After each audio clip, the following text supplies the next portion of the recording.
यह कहानी है एक गांव की, जहां हर रोज गांव का एक आदमी मरा हुआ बरगद के पेड़ के नीचे पाया जाता था। गांव के लोग यह सब देखकर हैरान और सहमे हुए थे। सबके मन में बस एक ही सवाल था, आखिर ये सब कर कौन रहा है। चौधरी आबाद एक ऐसा कदीम गांव था जहां समय जैसे ठहर गया था। यहां के लोग पुरानी रवायतों और खौफनाक कहानियों के साए में जीते थे।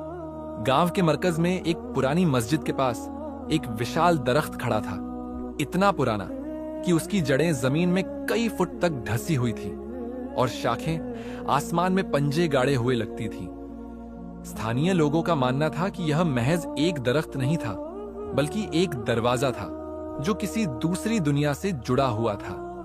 बुजुर्गों के अनुसार जो भी सूर्यास्त के बाद इस दरख्त के नीचे जाता था, वह या तो कभी वापस नहीं आता था, या यदि आता भी था तो अपने होश हवास खो चुका होता था और जीवन भर एक शब्द भी नहीं बोल पाता था। इस दरख्त को मनहूस दरख्त कहा जाता था। गांव में इसे काटने की किसी ने कभी हिम्मत नहीं की थी, क्योंकि जो भी ऐसा सोचता था वह अगले दिन या तो मृत पाया जाता था या किसी दुर्घटना का शिकार हो जाता था। लेकिन जारा को इन कहानियों में कोई दिलचस्पी नहीं थी। वह एक जिद्दी और निडर लड़की थी जो इन कहानियों को देहाती अंधविश्वास समझती थी। वह हमेशा मौका ढूंढती रहती थी कि इन मूर्खताओं को गलत साबित कर सके। उसका मानना था कि डर केवल कमजोर लोगों के मन में होता है, वास्तविकता में कुछ भी ऐसा नहीं होता। एक शाम जब आसमान पर लालिमा फैल रही थी और पंछी अपने घरों को लौट रहे थे, जारा ने अपनी सहेली सानिया को चुनौती दी। तुम्हें वाकई लगता है कि इस दरख्त में कुछ है? जारा ने हंसते हुए पूछा। सानिया ने परेशान नजरों से दरख्त की तरफ देखा।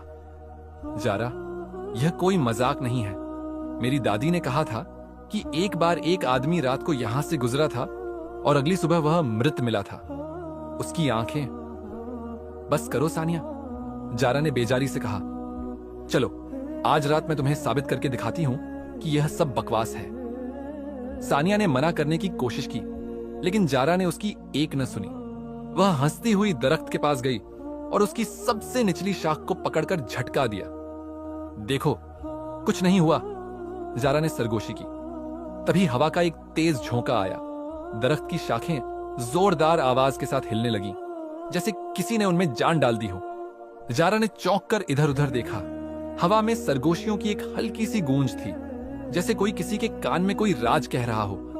फिर अचानक एक ठंडी सांस उसकी गर्दन के पीछे महसूस हुई। जारा का दिल जोर से धड़का।